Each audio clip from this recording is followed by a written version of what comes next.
and kissed a freshman named Sierra in front of everyone. I broke up with him on the spot. Don't be such a buzzdill. If you kiss someone on a dare, I wouldn't even blink. He laughed it off. Sean had me figured out. The good girl never does anything reckless. But when then the next round came, Sean's best friend Flynn, the school's golden boy, drew the same pile. His dare, take someone home for the night. He stood up slowly. Want to spend the night with me? I placed my hand in his. Yes. Sean called my phone until it died. Earlier that evening, Sierra's dare read, kiss any guy in the room for 3 minutes. The next second, her eyes landed directly on Sean. Everyone followed her gaze. Sean just looked down, acting like he couldn't feel the heat of her stare. Sierra turned to me, voice small and rehearsed. Ava, can I borrow Sean for 3 minutes? The room went silent. Everyone held their breath, watching. I genuinely didn't understand. There are plenty of single guys here. Why ask him? She couldn't answer. She bit her lip, looked embarrassed. But she moved to the other end of the booth anyway. Asked the first guy, rejected. The second, rejected. The third. Sure. His smile was muddy. With tongue? The guy had drunk too much. Sierra looked like she was about to cry. No, that's fine. You don't have to. He grabbed her wrist anyway. Leaned in. The hand that had been lazily holding mine finally let go. Sean stood, yanked Sierra back by the arm, looked at the guy with a cold smile. You get off on cornering girls? Sierra gripped Sean's hand, looked up at him like he was the only solid thing in the room. I grabbed his sleeve at the same moment. Sean turned back to me. I didn't make a scene. I kept my voice easy, smile light. I have a headache. Take me home? Come with me, Sean. Just walk out that door with me right now and I'll believe everything you said. That Sierra means nothing. That you only want me. Our eyes met. He moved my hand off his sleeve. You know I can't. Not right now. He saw my eyes go glassy. He let go of Sierra's hand and crouched down in front of me. His voice dropped, softer, coaxing. Sierra and I are in the same class. I have to look out for her. Ava, be good. He reached up and brushed the corner of my eye with his thumb. If you can't watch, don't. Just wait a few minutes.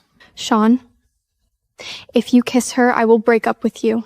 My eyes burned dry. Not a single tear fell. I held his gaze. I mean it. Sean's patience snapped, stood up, and looked down at me. Stop being petty, Ava. I stared up at him and recognized that look. Last time I'd seen it, he'd heard the housekeeper wanted to set him up with her daughter. Polite refusal, endless contempt underneath. One of Sean's friends couldn't take it anymore. Relax, Ava. It's just a game. His girlfriend muttered under her breath. Seriously?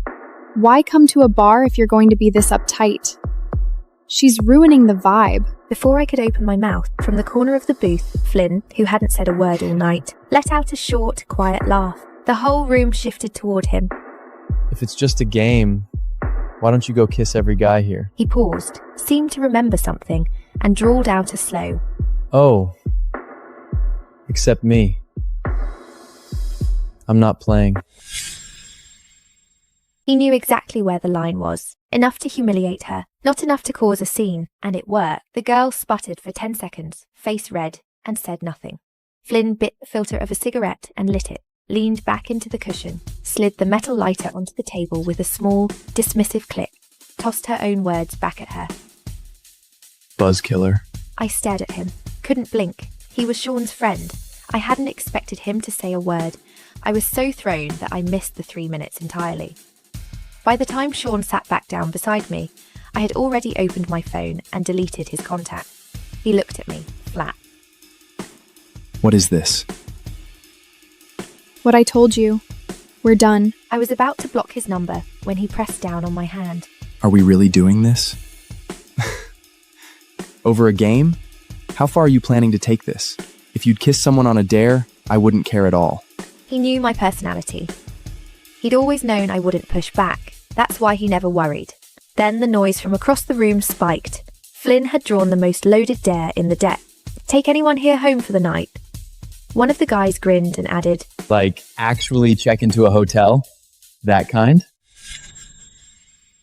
Flynn didn't move at first. Someone who knew him jumped in. Flynn's been celibate for years, man. Just take the drink penalty and move on. Nobody expected anything different. Most people who drew this one just laughed it off. Wait, Flynn spoke. He raised his eyes and looked straight at me. Everyone watched him stand, unhurried, deliberate, and walk to where I was sitting. He held out his hand, smiled like he could make you forget your own name. What do you say? Want to give it a shot tonight? Sean narrowed his eyes at Flynn, smiled easily. you must be drunk. Let me send someone to take you home. That's my girlfriend, man. The air tasted like smoke and static. Flynn glanced at Sean, completely unbothered. So? It's just a game. Don't be such a buzzkill, Sean. Sean's expression didn't shift. Oh, I'm not worried. She's too conservative. She won't say yes. I'm turning you down on her behalf. Then I placed my hand in Flynn's palm. Okay. Sean's smile froze on his face. I thought about every time someone on campus called me the good girl. The alcohol pushed back against every version of myself that had ever played it safe. So I said yes. Flynn looked at our joined hands, raised an eyebrow, pulled me to my feet and walked toward the door. The room erupted behind us. No way! Is that actually Flynn? Am I that drunk? Stop! Sean's voice cut through all of it. He was still seated. Just wanted to say, let me know which hotel. I'll send over some protection. I stepped in before Flynn could respond. That's okay. Worrying about your ex's hookups? That's a little pathetic, Sean. Sorry. I don't really do clingy. I grabbed Flynn's hand and walked out the door before Sean's expression could finish curdling.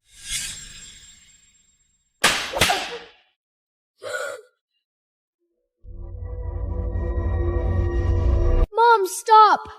Please do not hit Mrs. Brown. You are just a piano teacher. Focus on your classes and do not ask too much.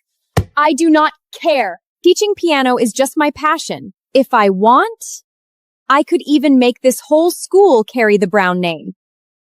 Last week, after I find a student's mother's affair, she says she will get me kicked out of the school. Mrs. Brown, did you give this grade? Are you deaf? I listened to last week's recording over 20 times. My son's touch was at least 15% weaker than it should be. And you still dare give him an A? She pulls out her phone. Music reflects a person's character. If the touch wrong, the character goes soft. Do you want to turn Jake into a useless man? This piece has 24 sections, 3 hits per section. I will hit you 72 times today as punishment. I let out a laugh from anger and take out my phone. I call Vice Principal Mr. Ashford. Since when does our school allow parents to punish teachers?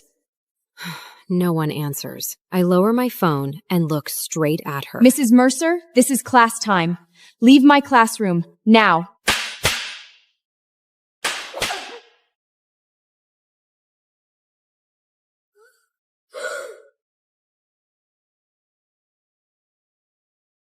Not putting your hand out, how does that feel?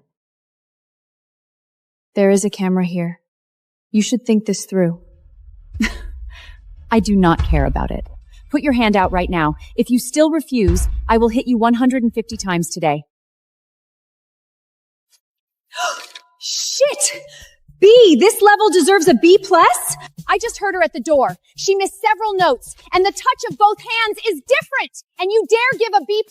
You are ruining these kids. 150 hits is too light. I will hit you 300 times before you learn your lesson. Mom, stop! Please do not hit Mrs. Brown. Shut up! Useless thing! You cannot even tell right from wrong! You dare stop me!